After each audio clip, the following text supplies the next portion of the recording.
I have another quote here that I think deserves to be more widely known.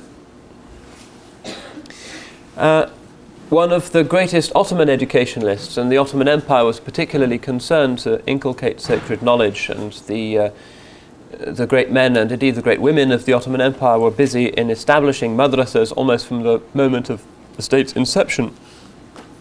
If you have the good fortune to visit the great Ottoman cities as they exist today, you will see the extraordinary size and grandeur and ambition of these madrasas. The great Sahni Saman, the great Islamic college in the Fatih Mosque in Istanbul, which trained the great muftis and the qadis that went out throughout the length and the breadth of the Islamic Empire. And Tashkeprizadeh, who was a great Ottoman scholar in the beginning of the 16th century by the Gregorian calendar, has a book called Miftah al-Sa'ada, where he lists the books and the knowledges known in the madrasas of the Ottoman Empire in his day. And the number of ulum is almost 400 different sciences which he says can be and are taught. Not all in madrasas, sometimes in, say, a craft apprentice master relationship. So he has everything there from tafsir, metrics, astronomy, the science of water clocks, the science of dividing up inheritance, sciences of agriculture. All of these are considered to be ulum, and all of these are available in his day. And then he says that the true educator has to have students who acknowledge 10 responsibilities. He lists these 10. These are the 10 responsibilities of the student towards ilm and the ulama. First of these is self-discipline.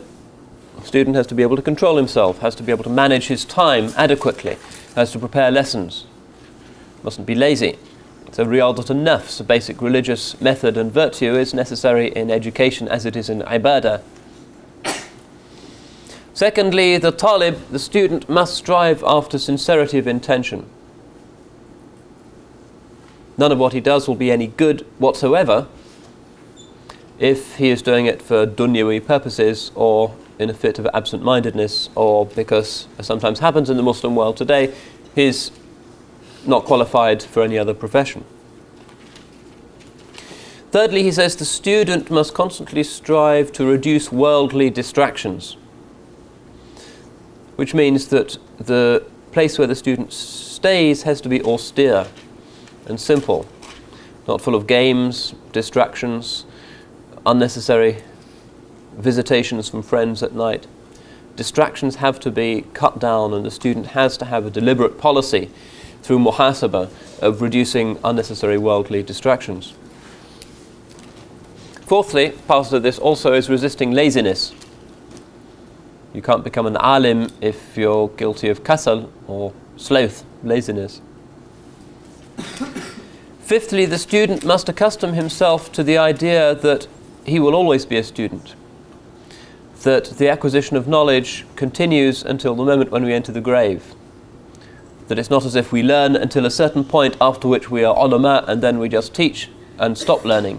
No, the process of learning, once begun, continues until our last breath.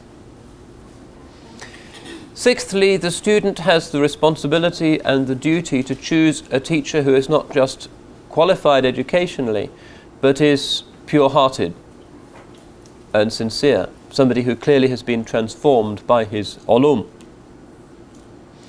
Seventhly, the responsibility of the talib is to know at least the rudiments of every Islamic discipline and not to over-specialize. You can't be an alim if you know everything there is to be known about tafsir or grammar or asbab wurud al-hadith or whatever, but you don't know even the basics of the other disciplines. You have to be well-rounded, even though clearly at a later time specialization is necessary and inevitable. Eighthly, one of the responsibilities of the Ottoman religious student, the softa, is to visit other students in order to discuss the texts and problems and lessons with them and to debate with them. The process of education is greatly facilitated if it's not just a kind of teach yourself course, but if one is sharing discussions with other people who are on the same track. Ninthly, the student must never be guilty of tasweef. In other words, he must never delay tasks until tomorrow. If a lesson needs to be reviewed or mugged up, if notes need to be taken immediately after a lecture is over, then that must be done right away, lest one's memory fade. Tenthly, the student has the responsibility to know the nobility and the dignity and the importance of knowledge, that this is not a little thing, but this is something on which one's fate in the akhirah depends. So those are Tashkupurazade's recipes for success in an Ottoman university for the student. Now, Tashkupuruzade was himself a well-known teacher and historian, a great enthusiast for the works of Imam al-Ghazali in particular, although he was a Hanafi scholar, like almost all of the great ulama of the Ottoman Empire. And